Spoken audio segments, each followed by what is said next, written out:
Meu casamento aberto parecia perfeito. Até a verdade aparecer. Tem uma coisa que eu preciso contar e que guardei por muito tempo. Não por vergonha do que aconteceu comigo, mas por vergonha do quanto demorei para ver o que estava na minha frente desde o começo. Vou começar pelo momento que mudou tudo. Era uma quinta-feira comum, eu estava em casa trabalhando, e recebi uma mensagem de um número que não estava salvo na minha agenda. A mensagem dizia apenas: "Você sabe com quantas pessoas sua esposa esteve esse mês? Porque eu sei." E não é o que ela te contou. Fiquei olhando para aquela mensagem por um longo tempo. Não porque era uma revelação, mas porque era confirmação de algo que eu estava sentindo há meses e que eu estava chamando de paranoia para conseguir continuar funcionando. Meu nome não importa. Tenho 38 anos. Sou analista de dados, trabalho remoto, moro em Florianópolis, numa cidade que escolhi porque gostava do ritmo e que agora tem uma associação diferente na minha memória. Minha esposa se chama Viviane. Tem 35 anos, é psicóloga, atende pacientes num consultório que divide com 2 colegas. É uma mulher que fala bem, que pensa antes de responder, que tem uma forma de articular argumentos que eu sempre achei impressionante e que nessa história foi tanto o que me atraiu quanto o que me manteve cego por mais tempo do que devia. A gente se conheceu há 7 anos num seminário de desenvolvimento pessoal que um amigo em comum organizou. Eu fui porque o amigo pediu, ela foi porque o tema era próximo da área dela. Ficamos conversando durante o intervalo sobre um ponto que o palestrante tinha levantado que nenhum dos dois concordava completamente, e essa discordância foi o começo de tudo. Namoramos 2 anos. Casamos numa cerimônia pequena que os dois queremos pequena, não por falta de dinheiro mas por preferência genuína. Compramos um apartamento. Construímos uma vida que eu descreveria como sólida. O assunto do casamento aberto surgiu no 4º ano. Não surgiu de repente. Surgiu de um contexto que eu só entenderia completamente muito depois. A Viviane tinha começado um grupo de estudos com colegas da área, um grupo que discutia novas abordagens em psicologia relacional, que lia textos sobre vínculos afetivos, sobre estruturas relacionais não convencionais. Era trabalho dela, era desenvolvimento profissional, eu nunca questionei porque nunca tive razão para questionar. Mas os assuntos desse grupo foram gradualmente entrando nas conversas de casa. Ela trazia leituras sobre não monogamia com a naturalidade de quem está discutindo um tema acadêmico. Falava sobre casais que viviam de formas diferentes com uma abertura que eu interpretava como curiosidade intelectual de alguém da área.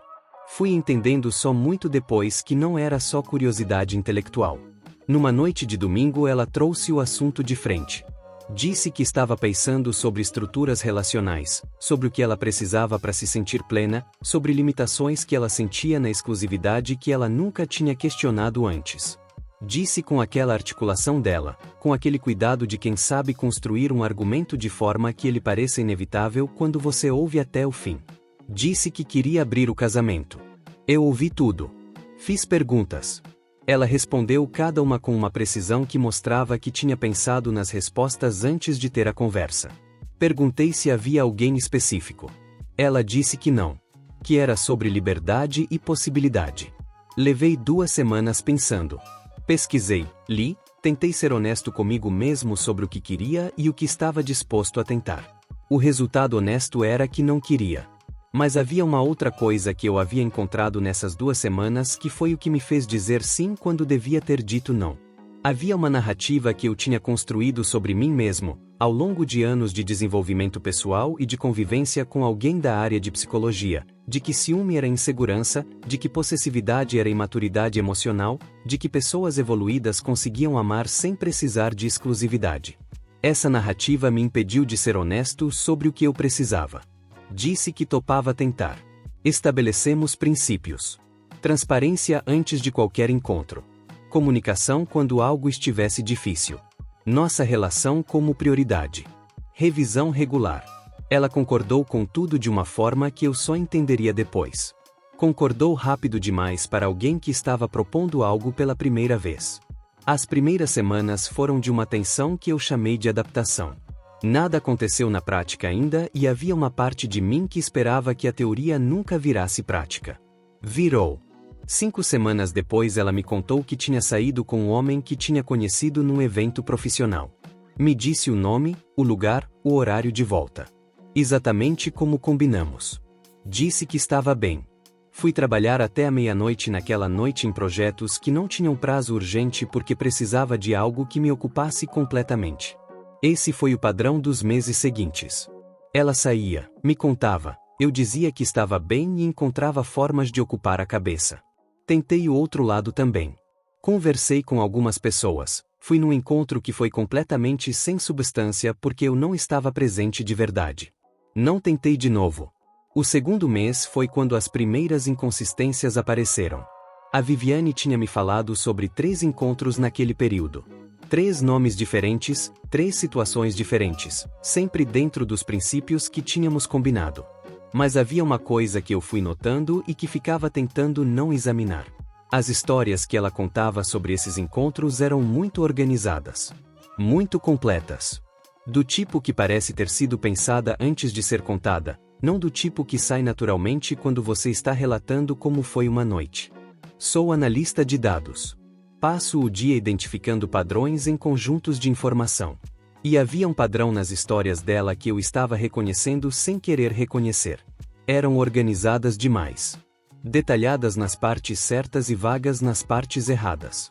O tipo de relato que uma pessoa constrói quando quer parecer transparente sem realmente ser. Guardei essa observação. No terceiro mês aconteceu uma coisa pequena que ficou grande na minha cabeça. Ela tinha dito que ia jantar com uma das pessoas que tinha me contado antes, um encontro que estava dentro dos princípios que combinamos.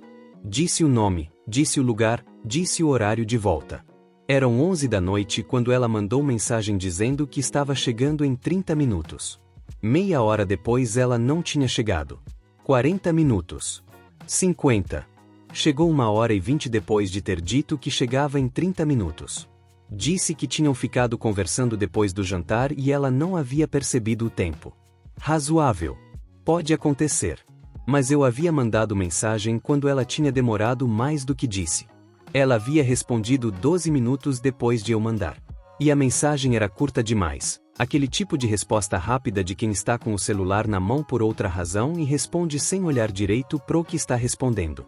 Guardei. No quarto mês chegou a mensagem do número desconhecido. Você sabe com quantas pessoas sua esposa esteve esse mês? Porque eu sei. E não é o que ela te contou. Fiquei com aquela mensagem por 2 dias sem responder. Depois respondi perguntando quem era. A pessoa disse que era ex-namorada de alguém com quem a Viviane estava se vendo.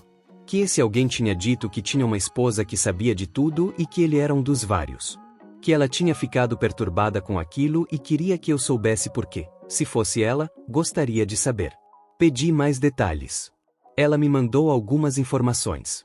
Não vou reproduzir em detalhe porque eram informações específicas que envolvem outras pessoas. Mas eram verificáveis e verificaram.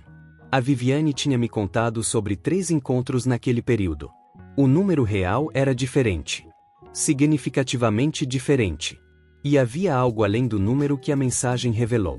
Havia uma forma como ela havia descrito o casamento para essas pessoas que não era a forma como nosso acordo funcionava. Ela havia descrito como algo mais aberto do que era, sem os princípios que tínhamos combinado, sem a transparência que era o centro de tudo. Havia criado uma versão do nosso acordo que era mais conveniente pro que ela queria fazer do que o acordo que tínhamos de fato feito. Passei 2 dias com aquela informação antes de ter a conversa. Não de raiva. Num estado de clareza fria que reconheço do trabalho, o estado em que entro quando preciso resolver um problema complexo sem que a emoção interfira na análise. Tinha também uma outra pergunta que estava rodando na cabeça durante esses 2 dias e que precisava responder antes de qualquer confrontação. Quando ela tinha proposto o casamento aberto, havia dito que não havia ninguém específico. Que era sobre liberdade e possibilidade. A mensagem que recebi sugeria um nível de organização e de relações já estabelecidas que não era compatível com algo que tinha começado depois da nossa conversa. Isso significava uma de 2 coisas. Ou havia começado muito rápido depois do acordo, de uma forma que pressupunha infraestrutura prévia. Ou havia começado antes. Essa segunda possibilidade era a que eu não queria examinar, mas que não conseguia mais evitar. A conversa foi numa tarde de sábado. Os 2 em casa, sem pressão de horário, sem lugar que precisava ir depois. Sentei na mesa da cozinha e disse que precisava contar uma coisa. Ela se sentou do outro lado. Mostrei a mensagem. Fiz as perguntas diretas que precisavam ser feitas. O que aconteceu nas 2 horas seguintes foi diferente do que eu esperava que seria. Não foi negação. Não foram versões alternativas que ela foi descartando conforme eu mostrava que não fechavam. Foi uma confissão que chegou de forma surpreendentemente direta. Ela disse que havia simplificado o que me contava porque achava que o volume completo seria difícil para mim. Que havia julgado que transparência calibrada era mais gentil que transparência total. Eu disse que transparência calibrada era o mesmo que mentira com argumento psicológico. Ela ficou quieta depois que eu disse isso. Perguntei quando tinha começado de verdade. Antes ou depois da nossa conversa sobre o casamento aberto. O silêncio que veio antes da resposta foi suficiente. Disse que havia uma situação que tinha começado antes. Que essa situação tinha sido o que tinha feito ela pensar sobre o que precisava. Que a conversa sobre o casamento aberto tinha sido honesta no sentido de que ela realmente queria aquilo, mas que havia um contexto que ela não tinha compartilhado. Havia saído da nossa conversa com permissão para continuar algo que já estava acontecendo sem que eu soubesse que estava acontecendo. O consentimento que eu tinha dado era baseado em informação incompleta. Essa foi a parte que ficou mais tempo comigo depois daquela tarde. Não o número de encontros. Não a descoberta pela mensagem de uma estranha. Mas o fato de que a proposta que ela tinha me feito havia sido construída sobre uma omissão que tornava o meu sim em algo diferente de uma escolha real. Psicóloga. Alguém que passa o dia falando sobre comunicação honesta, sobre consentimento informado, sobre autonomia nas relações. E que havia construído uma situação onde eu acreditava estar fazendo uma escolha livre quando estava na verdade ratificando algo que não me tinha sido apresentado de forma completa. Fui embora naquele sábado. Fiquei na casa de um amigo que não perguntou demais e que teve a sabedoria de simplesmente estar disponível sem transformar aquilo em reunião de apoio emocional. Nos dias seguintes aconteceu o processo que eu precisava passar. Não fui imediatamente para advogado. Não tomei decisões no estado emocional daquele fim de semana. Deixei alguns dias passarem antes de fazer qualquer coisa que não fosse processar. O que fui processando era mais complicado do que eu esperava que fosse. Havia traição no sentido simples. O que ela tinha feito, a omissão, a versão distorcida do acordo que ela havia apresentado para as outras pessoas. Mas havia também uma outra camada que eu precisava ser honesto sobre. Eu havia dito sim por razões que não eram as certas. Havia deixado uma narrativa que eu tinha construído sobre mim mesmo me impedir de ser honesto sobre o que eu precisava. Havia chamado de evolução emocional o que era na verdade a incapacidade de defender o que eu queria. Isso não justificava o que ela tinha feito. As escolhas dela eram dela e o impacto delas era real independente de qualquer coisa que eu tivesse feito ou deixado de fazer. Mas havia uma parte da história que era minha e que eu precisava reconhecer se fosse ser honesto com o que tinha acontecido. Voltei para ter mais uma conversa com ela uma semana depois. Não para reconstruir imediatamente. Mas porque havia perguntas que eu precisava que fossem respondidas antes de qualquer decisão sobre o que vinha depois. A conversa foi mais honesta do que a anterior. Não porque ela tinha escolhido ser mais honesta, mas porque não havia mais espaço para calibrar depois do que já tinha sido revelado. Ela disse coisas sobre o que estava sentindo, sobre por que tinha feito as escolhas que tinha feito, sobre a forma como havia racionalizado a omissão para si mesma. Psicólogos são bons em racionalizar. É parte da formação. E havia uma forma eloquente e bem estruturada com que ela conseguia descrever o que tinha feito de um jeito que quase soava razoável se você não prestasse atenção na diferença entre explicação e justificativa. Eu prestei atenção. Disse que ouvia o que ela estava dizendo. Que entendia como havia chegado nas conclusões que tinha chegado.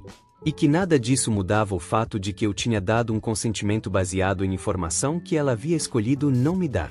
Ela não contestou esse ponto. Encerramos o casamento aberto naquele dia. Não o casamento, pelo menos não imediatamente. Mas o acordo. Fomos para terapia de casal nas semanas seguintes. Não como aposta no casamento, mas como espaço para ter as conversas que precisavam ser tidas de forma estruturada. O que saiu nessas sessões foi mais fundo do que o casamento aberto em si.